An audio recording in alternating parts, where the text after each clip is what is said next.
Salve Roma! Estamos aqui mais uma vez com o programa Em Defesa da Fé. Hoje o programa Em Defesa da Fé vai defender uma coisa que é muito preciosa para a igreja. Uma coisa que é muito preciosa para Deus. A família.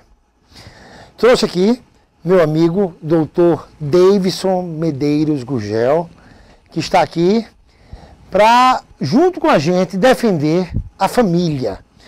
O tema de hoje é sobre a questão da ideologia de gênero.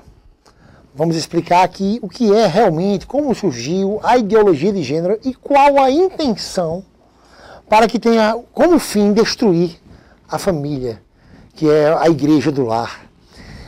A questão da ideologia de gênero, né, como o Davis vai explicar mais tarde, surgiu do relativismo.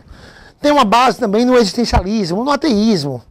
Só que o ateísmo ele tem vários tipos, ele é dividido. Existe o ateísmo nihilista, existe o ateísmo existencial de Jean-Paul Sartre. A mulher de Jean-Paul Sartre, Simone de Beauvoir, eu diria que foi a matriarca do feminismo.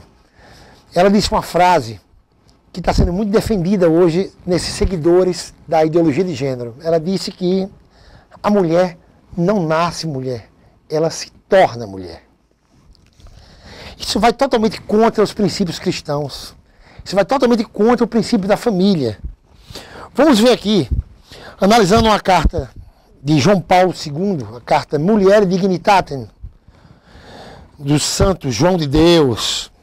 Ele faz um estudo desde Gênesis 2 ali, desde a época da criação, né?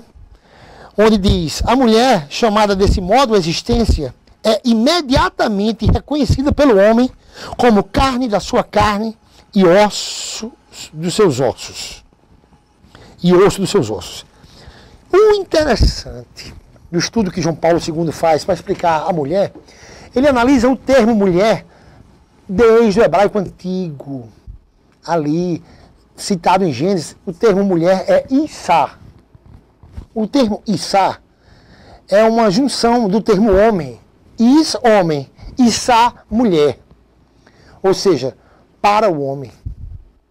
Ao pé da letra seria para o homem. As línguas modernas não exprimem esse termo, como as línguas antigas. Em exceção do inglês. O termo woman é uma junção do termo homem e o termo útero, womb. E man, homem. O woman significa, ao pé da letra, um útero para o homem. Então, essa ideologia de gênero moderna e diabólica, ela tem como foco destruir a família. Aqui não estamos ligados a nenhum partidarismo político, nada desse tipo, nenhum tipo de divisão, né, que muitas vezes as pessoas ficam nessa tecla, mas movidas por algo político. O nosso dever aqui é defender a família apenas. E que não confundam com nenhum tipo de homofobia, porque a igreja ama os gays, ama os homossexuais. O que ela não tolera, o que a família cristã não tolera é a imposição da ditadura gay, que acontece na ideologia de gênero. Tanto que na década de 80, quando surgiu a AIDS e foi taxada como um câncer gay, 25% de todos os aidéticos do mundo que sofriam desse flagelo foram cuidados em hospitais católicos. Em países como a África, que foi muito maior, 50% de todos os aidéticos foram cuidados pela Igreja Católica. Então, que não confundam, por favor, porque as pessoas tendem a confundir, né? Por exemplo, se a gente é contra uma heresia, a gente acha que a gente está tendo preconceito com quem está com aquela heresia. De forma nenhuma. Então, a igreja ama os gays e os chama a viver uma vida cristã, os chama à conversão, da mesma forma que os adúlteros, que os promíscuos, qualquer tipo de promiscuidade, que os viciados, a igreja ama todos. Agora ela não tolera essas imposições, né? A imposição da ditadura gay pela ideologia de gênero. O Dr. Davidson Gurgel vai nos responder algumas questões bem básicas sobre isso. Davidson, me diga uma coisa. Como surgiu a ideologia de gênero? Boa tarde, Paulo. Boa tarde, telespectadores desse lindo programa que tem defendido a nossa igreja. Paulo, na realidade, essa questão da ideologia de gênero, ela é um filho como você muito bem falou, do relativismo, né? Essa questão do relativismo, ela surgiu na Europa há muitos séculos. Ela foi difundida ou constituída como ciência no final do século passado. Mas ela já existe como ideia no pensamento do europeu há mais de 5 séculos. Quando foi que isso realmente veio à tona? Na época da colonização do Novo Mundo, da colonização das Américas, por exemplo, quando os europeus chegavam e impunham verdades absolutas culturais, fazendo com que perecesse os costumes e as culturas dos povos que habitavam esses novos territórios, até então, antes desconhecidos pelos europeus. E por isso que a gente chamava de descobrimento, né? Porque o eixo do conhecimento terreno se centrava na Europa. Então, tudo que era externo da Europa era desconhecido. Então, por isso que a história utilizou o termo descobrimento. Então, foi o que aconteceu. Os descobridores chegavam nas novas terras e impunham a sua cultura, massacrando muitas vezes os povos nativos daquela região. Então, isso gerou um problema social muito grande, porque, inclusive, por exemplo, com os negros da África, chegou-se a pensar em um determinado momento da história que os negros não eram seres humanos. Eles não eram tão evoluídos como o ser humano. Por isso, da escravidão, etc, etc. Então, essas teorias absolutistas acabaram fazendo com que a gente acabasse com a dignidade do ser humano. E hoje o nosso sistema legal, 98% dos países ou mais, defende ou tem como princípio básico a dignidade do ser humano, né? Não é só o valor vida, mas é uma vida digna. Então, tendo em vista dessa questão, o relativismo, ele instituiu o seguinte, que não existem verdades absolutas. E que todo o eixo e sistema de verdades, ele é montado em cima do indivíduo. E aí está o grande erro do relativismo.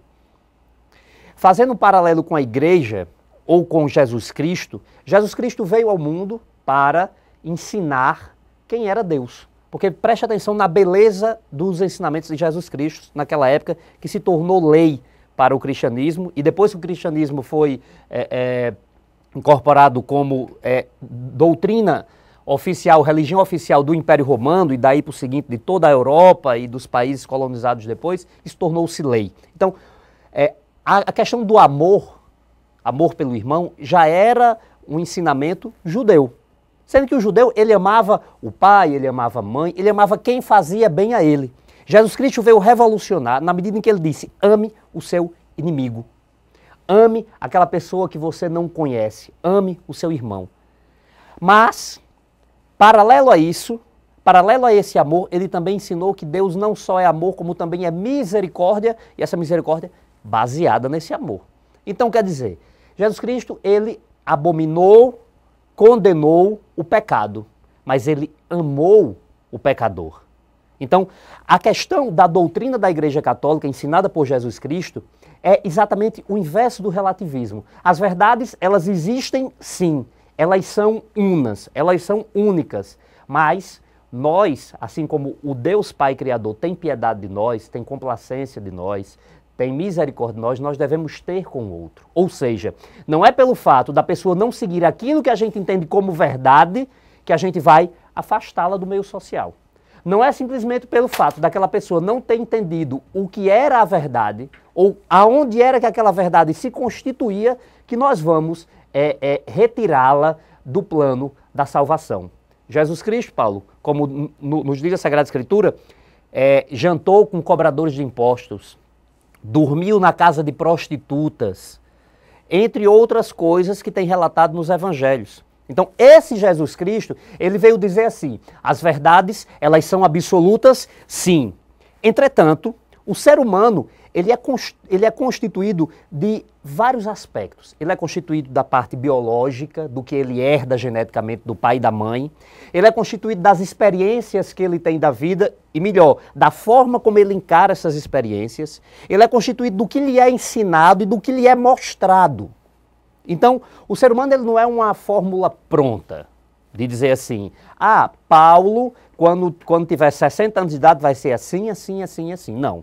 Paulo vai, aos 60 anos de idade, ser um produto de tudo aquilo que ele viveu, que ele viu, que ele experimentou, que ele foi ensinado. Então, por isso, se Paulo se desviar da verdade, a gente tem de ter paciência com Paulo, a gente tem que ter misericórdia de Paulo, a gente tem que amar Paulo. Então esse foi o ensinamento da igreja.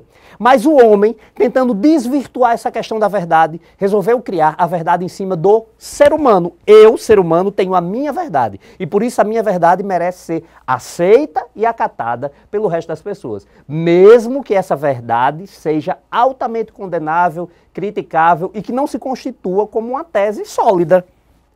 O relativismo, ele gerou vários filhos na nossa realidade hoje em dia. Um desses filhos do relativismo é exatamente a ideologia de gênero, que vem nos dizer o seguinte, que o ser humano ele nasce com dois sexos. O sexo biológico, e aí ele nasce homem ou mulher, e o sexo psicológico. E aí ele não nasce nem homem nem mulher, como você muito bem disse, nossa querida Simone, né? Ela dizia que você não nasceu homem nem mulher, você se torna homem ou você se torna mulher. E que o fato de você associar esse sexo biológico com o sexo psicológico é uma opressão em cima daquelas pessoas que querem ser diversos daquilo que a natureza lhe impôs. Então, quer dizer, aí está o grande erro do relativismo e principalmente da ideologia de gênero.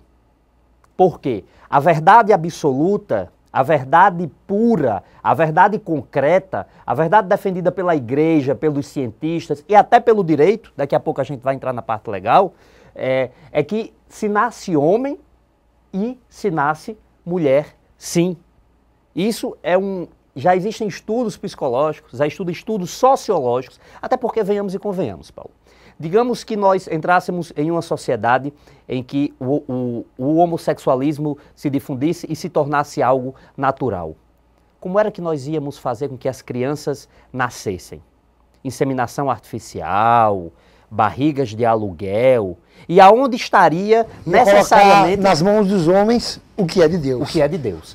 Por isso que nós queremos defender que a natureza, com toda a sua sabedoria, impõe, sim, ao homem ser homem e à mulher ser mulher. Agora, o que nós, igreja, não podemos fazer é simplesmente discriminar. Nós não podemos deixar fora do nosso contexto, da nossa convivência, as pessoas que não conseguem entender ou que não conseguem viver a sua sexualidade plena. Era isso que Jesus Cristo fazia. Se Jesus Cristo estivesse no mundo de hoje, ele se compadeceria dos homossexuais. Sentar na mesa com um pagão não é aceitar o paganismo. Exatamente. É muito pelo contrário. É mostrar que naquele ato você está amando o ser humano, você está amando o pagão, você está amando o homossexual, apesar dele estar errado. Mas, se você o renegar, se você o jogar na margem da sociedade, você vai estar criando um problema muito maior. Porque você tem que deixar dentro da sua casa, você tem que deixar dentro do seu coração aquelas pessoas que você quer resgatar. Era isso que Jesus Cristo fazia e é isso que nós cristãos temos que fazer. A ideologia do gênero, ela está deturpando não só a ideia de família, mas a ideia de ser humano pleno e digno. E é tão covarde que ela vai na criança, né? Eu queria até mostrar no ar agora umas coisas que eu consegui que são bastante sérias sobre a ideologia de gênero. É uma das coisas mais sérias que eu já vi.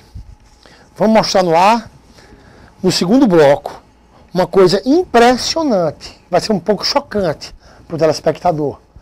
Mas para vocês verem como é covarde essa ideologia de gênero, como ela quer deturpar a ideia de gênero nas nossas crianças. Até o próximo bloco com o programa Em Defesa da Fé.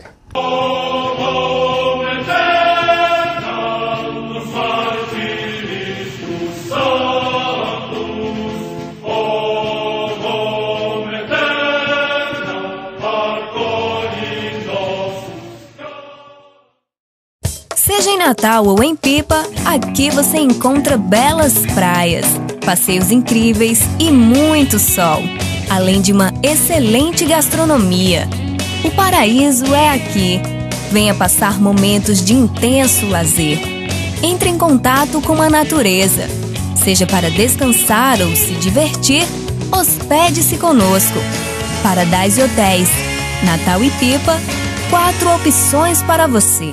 Uma escola tem que ensinar como ser. Aqui a gente não ouve falar de valores, a gente vive isso na prática. Importante essa base da escola, da minha família. O curso que eu escolher, eu sei que eu vou estar preparada. E graças ao Neves, além de eu conseguir passar, eu vou ser um bom profissional. É isso que a gente vivencia, educação com atitude. Tenho orgulho dessa escola. Aqui eu sou feliz. É completo. É o meu colégio. E pode ser o seu.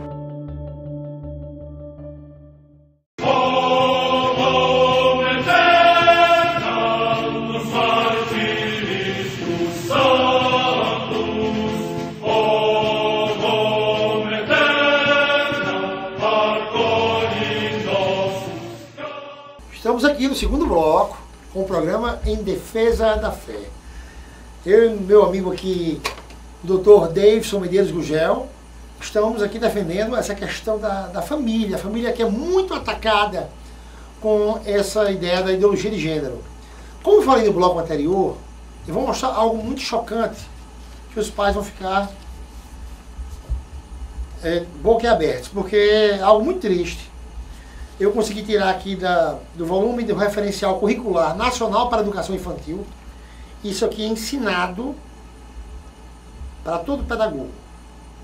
Esse referencial curricular para a educação infantil. E consegui tirar um livro de 8ª série. Um ensinamento aqui, ensinando o namoro de meninos com meninos. É impressionante. Isso aqui, para um pai, é chocante ver isso. A gente fotografou de um livro, que eu não vou dizer editora, mas está presente na rede estadual e na rede particular também. Primeiramente esse aqui. Ó. Aqui ensina sobre relacionamentos. Isso para a 8ª série, com 13 anos, né? Namorado ou namorada, né? Namorante, caso sério, ficante, e ensina também o caso, inventaram até um termo. Namorido, para quando é menino com menino. Está num livro de 8ª série.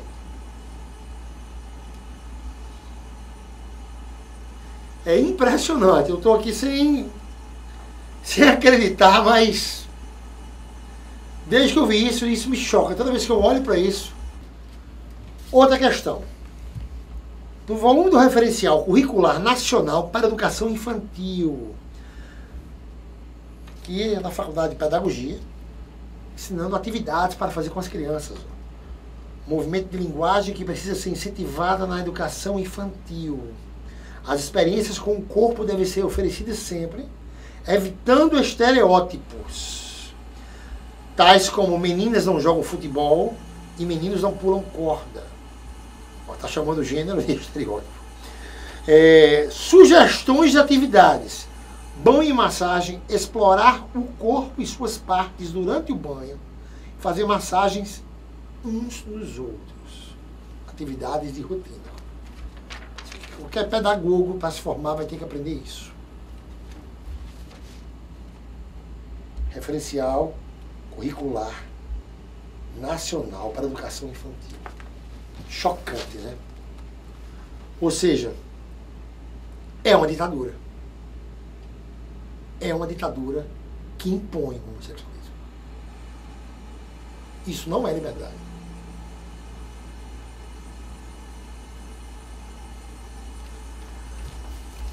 A gente vê que, eu mostrei aqui que na lei de Deus, né, desde a criação, né, não existe brecha nenhuma para a ideologia de gênero.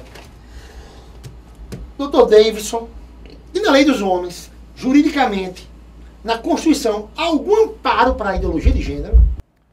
Pois é, Paulo. Mais uma vez, os defensores da ideologia de gênero, os relativistas, eles deturpam o que está escrito na nossa Constituição e nas nossas leis para tentar fundamentar ou legalizar aquilo que eles defendem.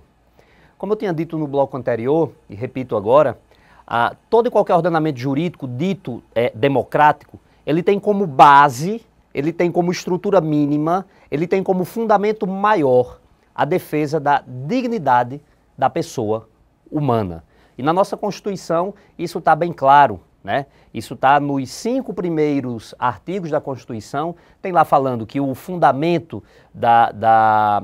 do nosso ordenamento jurídico e por isso da nossa Constituição é a dignidade da pessoa humana, é a não discriminação, é a questão da liberdade do homem. Então, segundo os defensores da ideologia de gênero, o fato da lei impor, por exemplo, que a família, a instituição família, ela é formada por um homem e por uma mulher, que isso não só tira a liberdade do homem de escolher o que ele deve ser, o que ele quer ser, como também cria a questão da discriminação. Meu Deus. Eles utilizam isso e nós vamos agora rebater esse fundamento legal. Realmente, nós temos como princípio máximo da nossa lei defender a dignidade do homem. Acontece que essa dignidade humana, ela tem que passar por princípios básicos. Lembre-se, se daqui a uns dias a gente tiver de respeitar como um digno um pedófilo. Lembre-se, daqui a alguns dias nós tivermos que considerar dignidade a minha opção de cometer atos abusivos sexuais, ou seja, ser um estuprador. Inclusive um pedófilo foi preso uma vez, ele era muito culto, e aí, na defesa dele ele se defendeu dizendo que nas sociedades antigas, onde a pedofilia era aceita, o homossexualismo também era. Ele usou isso como defesa. Pois é. Então, quer dizer, dentro dessa noção de relativismo, dentro dessa noção de ideologia de gênero, isso é apenas mais um passo que pode ser dado pela sociedade. A questão da pedofilia, a questão do incesto, né? Que tudo isso destrói a célula máter da sociedade, que é a família, que é o que o Estado tem que defender como digno. Agora, foi como nós dissemos, assim como Jesus Cristo e assim como a igreja não discrimina, nós também não devemos discriminar. Nós devemos pegar, por exemplo, a parte da Constituição que fala de dignidade e transformá-la em dignidade humana pura. Qual é a dignidade humana pura? É aquela que a natureza me atribuiu. A minha dignidade está constituída não dentro das minhas opções. Por quê? Porque eu posso muito bem ter uma visão de mundo deturpada do que o mundo realmente é. Pode ser que eu, na 8ª série, pegue um livro desse e que entenda e que comece a formular dentro do meu raciocínio que o homossexualismo nada mais é, ou que o heterossexualismo nada mais é do que opções que eu tenho à minha escolha. Então, se assim eu começar a pensar, se eu começar a doutrinar as minhas crianças assim, as nossas crianças assim, nós vamos criar, sim, uma indignidade humana. Porque nós vamos estar tirando de nós mesmos aquilo que nós temos como inato. Existe agora, Paulo, no Congresso Nacional sendo votado o PNE, que é um substitutivo do PNE que existe, PNE, Plano Nacional de Educação, em que querem instituir como princípio básico dentro do ensino fundamental das nossas escolas essa questão da ideologia de gênero. Ou seja, que o meu sexo é uma opção psicológica minha e não tem nada a ver com o meu sexo biológico. Então, eles estão querendo aprovar isso. Eu não sei se ainda está no ar, mas na semana passada estava na Câmara dos Deputados uma pesquisa, onde você entrava na Câmara e tinha lá o link para você votar, né, para você dizer se você achava correto que o Sistema Nacional de Educação instituísse como fundamento básico da família a formação da mesma ser por um homem e por uma mulher. Durante alguns dias, o não estava ganhando, ou seja, que uma família não necessariamente tem que ser formada por um não ou por uma mulher. Acontece que depois de alguns dias, as pessoas de bem começaram a votar nessa enquete feita pela Câmara dos Deputados, e a última notícia que eu tenho, que nós temos, é que o sim realmente estava ganhando. Mas essa questão legal, Paulo, ela tem que ser muito... Nós temos que ter muito cuidado, principalmente quando se trata de língua portuguesa. O nosso vernáculo é muito rico Então, dentro de uma mesma palavra, a gente pode defender coisas completamente díspares, completamente diferentes, completamente opostas. Aproveitar a amplitude da palavra para mergulhar fora dela. Que é o que acontece com as pessoas que querem usar da Constituição para defender a ideologia de gênero, o relativismo. Nenhuma, né? Não tem base nenhuma. Por quê? Porque a minha dignidade é aquilo que me forma. E se a minha biologia é um dos fatores que me formam, a minha dignidade está fundada, sim, no respeito à minha linha biológica e aquela vertente sexual que eu tenho que seguir. Então, se eu nasci menino, se eu nasci homem, eu tenho que ser menino e eu tenho que ser homem. Se eu não conseguir ser menino e se eu não conseguir ser homem, aí nós temos que ir para a Constituição de novo e ver a questão da não discriminação. Então, quer dizer, eu não posso discriminar alguém que mesmo tendo nascido com um sexo masculino, que não consiga desenvolver esse sexo masculino. E para isso a nossa igreja ela é tão sábia que ela prega a saída para esses casos de pessoas que sofrem muito com esse conflito interno. A castidade. Mas nós somos seres tão sexuados que nós pensamos que a castidade é algo absurdo, nós pensamos que a castidade é algo muito violento. Eu já ouvi dizer pessoas, inclusive, infelizmente, até dentro da nossa própria igreja, de dizer que a castidade é uma violência contra o nosso corpo. E São Paulo dizia na Carta aos Coríntios que é menos tribulação que casar. Pois entendeu? É incrível. Essa questão também, né, da questão de nascer todo mundo igual, e o tempo vai dizendo que você vai ser. Isso é uma base também, Mao Tse Tung, né? Foi refutado até por um livro científico, se não me engano, Steven Pinker, o autor do livro, chama-se Tábula Rasa. Ele criticando essa questão que o ser humano nasce uma tábula rasa, depois vai sendo escrito sua vida. A gente nasce com predisposições para mil coisas, né? Isso. Nasce homem ou nasce mulher, entendeu? Nasce com uma predisposição à oratória, outras pessoas. Lógico que o meio vai mudar algumas coisas, mas você nasce com muita coisa definida, né? E ele refutou essa questão de Mao Tse Tung, né, com o livro Tábula Rasa. Outra questão da deturpação da família, né? Você vê que houve uns rumores agora de tirar o nome pai e mãe do cartório. Algumas pessoas aí querem que acontecesse isso. Outros querem tirar o termo família, né? Uns políticos a favor da ideologia de gênero tentando fazer essa deformação na sociedade, né? Eu me lembro que quando eu fiquei órfão, com 10 anos de idade, teve o Dia das Mães. Eu fiquei órfão com 10 anos e teve o Dia das Mães no colégio. E eu me senti muito mal com o Dia das Mães. Mas ninguém se preocupou com isso, que tinha crianças órfãs presenciando o Dia das Mães. E agora estão tirando o Dia das Mães do colégio, o Dia dos Pais, devido às crianças que sejam adotadas por casais homoafetivos não se sentirem mal com o Dia das Mães, com o Dia dos Pais. Inclusive tem colégios aqui na cidade que já não tem mais nem Dia das Mães, nem Dia dos Pais. É um absurdo. É um absurdo. Né? Agora, Paulo, voltando a essa questão também da legalidade ou do fundamento legal para a gente defender o fim da ideologia do gênero e a permanência da família. E eu vou fazer aqui um contrapontozinho com a questão da propriedade, certo? Até o final do século XVIII, começo do século XIX, a propriedade privada era vista como algo absoluto nos países capitalistas, é claro. Acontece que na França, em Paris, final do século XVIII, começo do século XIX, existia um senhor que ele era inventor de balões, né? E ele utilizava o quintal dele para soltar os balões das experiências dele. O vizinho, que não gostava daqueles balões, começou a fazer hastes de ferro muito longas, que era para quando os balões subissem, que fosse passar pela propriedade dele, furar e cair. Então isso foi levado ao Supremo Tribunal francês e eles decidiram, numa decisão inédita que hoje já é aceito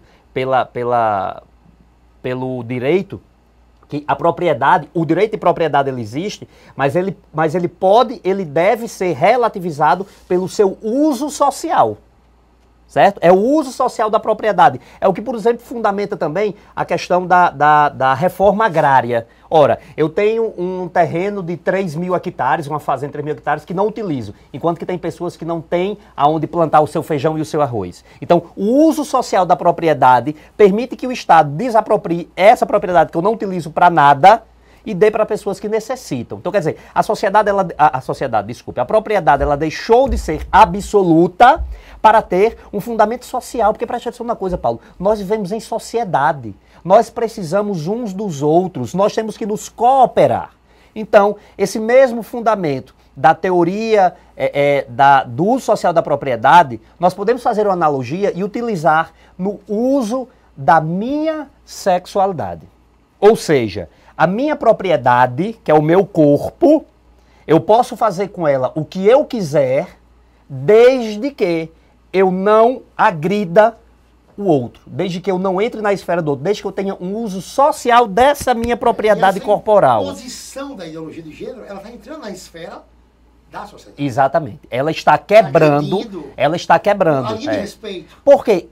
E exatamente por isso que eu tinha dito antes. O eixo hoje dessas teses científicas é o indivíduo e não o coletivo. Nós estamos quebrando e invertendo a lógica científica da coisa, a lógica jurídica, a lógica sociológica. Nós estamos tirando a visão do todo e criando as visões individualizadas. Ou seja, anarquia pura. Né? Anarquia pura. Então, quer dizer, a partir do momento em que eu tenho o meu corpo como minha propriedade, eu posso utilizá-lo do jeito que eu quiser, repito, desde que eu não agrida o outro. Ou seja, eu quero ser homossexual, tudo bem, você vai ser homossexual, você vai continuar sendo amado, você vai continuar sendo respeitado enquanto indivíduo. Agora, isso não lhe permite, não lhe dá o direito de, por exemplo, adotar uma criança. Na minha visão, né? Correto. Eu conversando com alguns amigos, todos disseram para eu não dizer isso na televisão, porque nós estamos vivendo uma era em que tudo pode ser enquadrado como homofobia. Eu não acho que eu esteja sendo de nenhuma maneira homofóbico. Eu estou apenas dizendo... Isso, você me defenda, viu? E defenda a si mesmo. Pronto. Eu acho que é bem claro, seria uma maldade intelectual associar esse pensamento, essa defesa nossa à homofobia. Seria uma desonestidade intelectual. Isso. Queria agradecer a presença do Dr. Davidson Medeiros Gugel e espero em outros temas tê-lo aqui de novo, né, que foi muito proveitoso. E até a semana que vem, com o programa Em Defesa da Fé.